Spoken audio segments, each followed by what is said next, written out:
Everyone, welcome to Mella's vlog. Thanks for being with me today. I gotta tell you, I really want to share this with you. I have the name of 12 saints who were moms, and there's so many moms who are saints that are not on this list, but we're gonna go through it. And I'm not going to go into all of the detail because I've read through these, and I'm just going to tell you most of these moms, they were known for prayer, not giving up on their kids, and actually building convents, monasteries, and also being very generous towards the poor. The dates go way back, like thousands of years, guys. And at the end of this, then I have a couple of prayers for moms who specifically written for moms I looked up, and they're very short and very lovely and very focused. And I really want to use this channel, guys, to talk about the saints, number one, because years ago I had, and I still do, but I went through a time where I had especially very strong, what shall I say, experiences with the saints. And actually with Saint Padre Pio coming to me and seriously rescuing, in my opinion, my soul. I was in a lot of emotional pain at the time. So I'll be sharing these stories with you here. I like to also share biographies of celebrities. So we'll be doing more of that too. So this is at catholicreview.org. I'm going to give you the dates and the names of the saints and basically just a little blurb on what they were known for. So Saint Helena goes back to 200 guys, 48. So thousands of years ago to 328. So she was the mother of Constantine, who was a Roman emperor who ended the persecution to Christians in 313. And she was, again, very dedicated to prayer and helping the poor. So that's Saint Helena, okay? Saint Monica was born in 331 to 387. So she was a North African laywoman married to Patricius. And Saint Augustine of Hippo was her eldest son. He was very ambitious, and he had a son with a mistress, and he scorned Christianity, but she never gave up her prayer, and then finally he was baptized. So she is known for prayer and not giving up. The power of prayer. That is Saint Monica. So Saint Emilia of Caesarea, they just say how when she died in 375, but they're not saying when she was born. But she had she was married to a saint, Saint Basil. He was a lawyer and a son of another saint, Saint Macrina. So, but Saint Amelia was also known for, giving up all the material, and living and formed a small monastic community of nuns. So she gave up, she lived humbly, and she also taught the scripture. So that's Saint Amelia, guys. Again, thousands of years ago, but look her up for more info. Saint Margaret of Scotland, guys. So she lived 1045 to 1093. So she didn't live long, so at all. So Margaret may have been born in Hungary of a German mom, but she was the granddaughter of the English king, and that's how she ended up going over to Scotland. And so she was known for her generosity and caring for orphans and for the very poor. So the next saint, Saint Hedwig of Silesia. So she was a laywoman of Bavaria, and she was born in 1174, and she lived to 1243. Okay, and the couple, both she and her husband, they had 7 children, and after the 7th child, they decided to live chastely, and he died in 1238. Hedwig moved to the abbey and lived with her daughter, who was an abbess, Gertrude, and she aided the poor and the suffering. So like I said, most of these saints, that's what they're known for, guys. Saint Elizabeth of Hungary lived 1207 to 1231. She lived a very short life, guys. She got married at 14. Her husband died. She became a widow. She had children, all in the next few years, because she only lived 1207 to 1231. Okay, so she didn't, what was that, like 24? She didn't live long at all, guys. And she is known to be the saint of bakers, so people who bake, because she loved to bake and give food and to charities, and she is witnessed a miracle involving Elizabeth. Some people witnessed this miracle involving her with bread and roses. So some of these saints will go into great detail with on just like one saint in one video. But so she's the saint of bakers. So if you're a baker, Saint Elizabeth is your saint. And widows and falsely accused countesses and secular Franciscans. So Saint Bridget of Sweden. So she was born in 1303 and lived to 1373.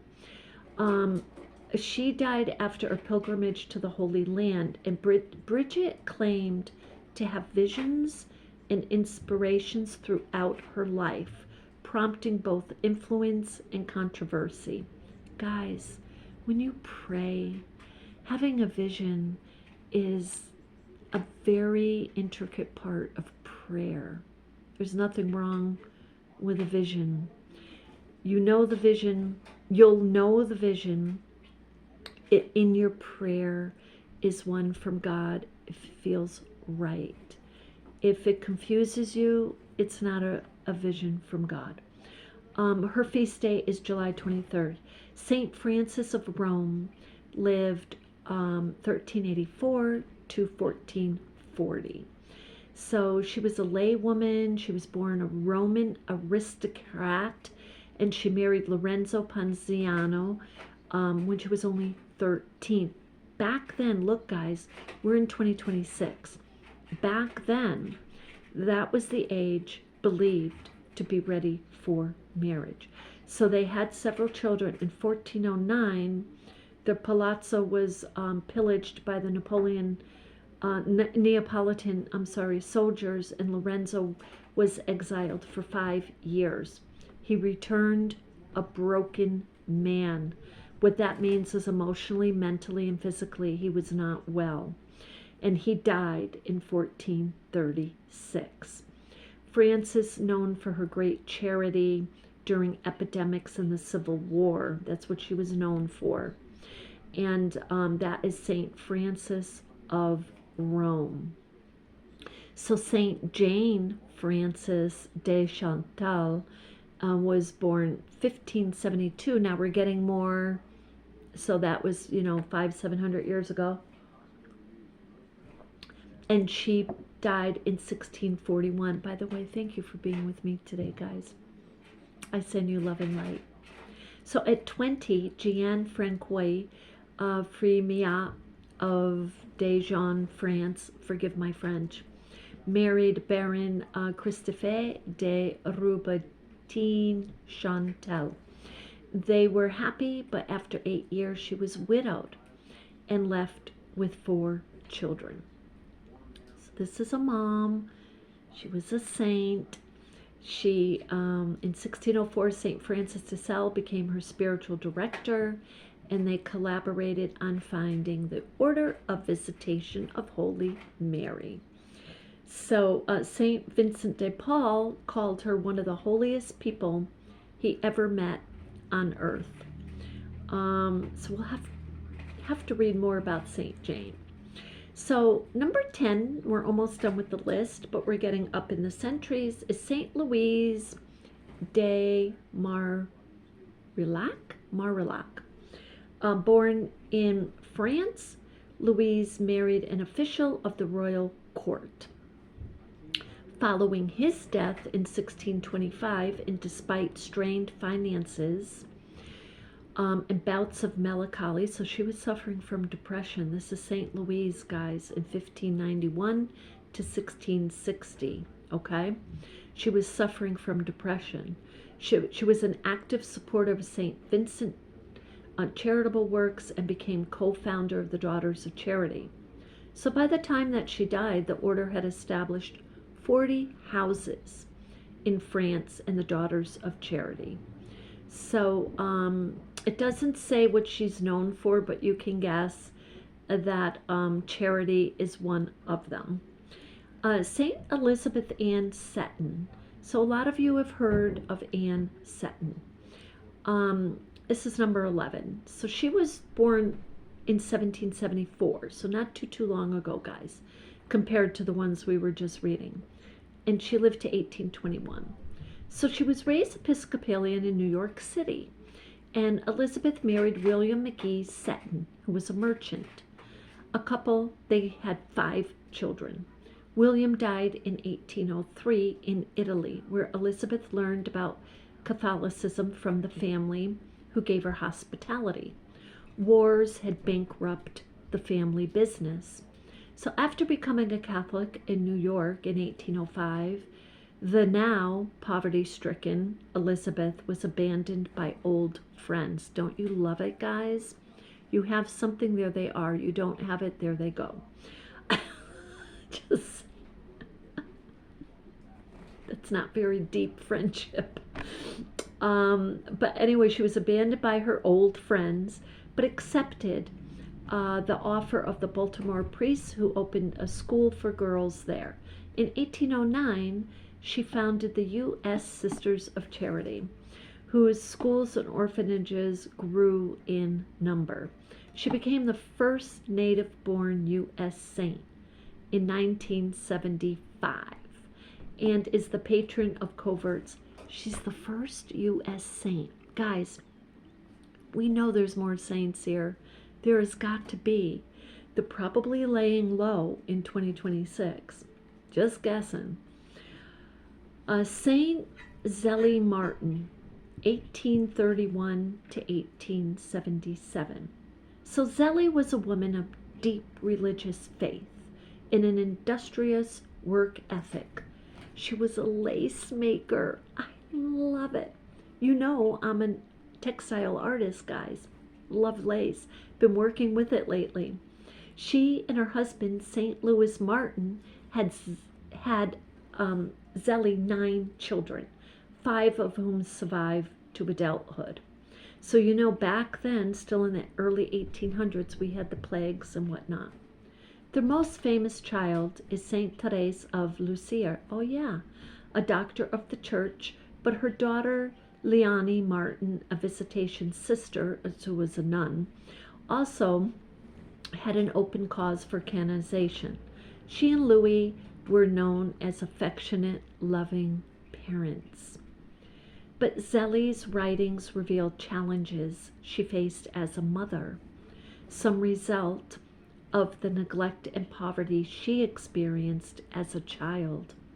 She died of breast cancer when Therese, her youngest daughter, was only 4 years old. In 2015, Zélie and Louis became the first married couple to be canonized together. So I didn't know that. So they don't mention him, but they're mentioning her as a mother. So those are the saints. And let's see if we can get a picture of Zélie Martin. There must be.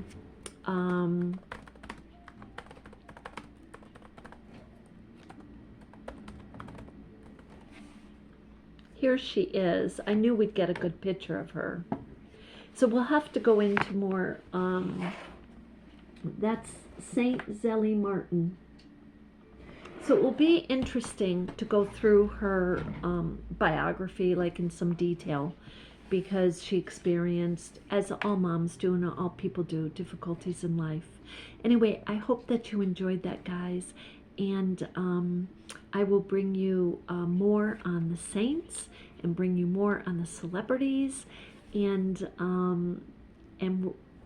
let me know what you think and jump on board so we can get to 100 and go live.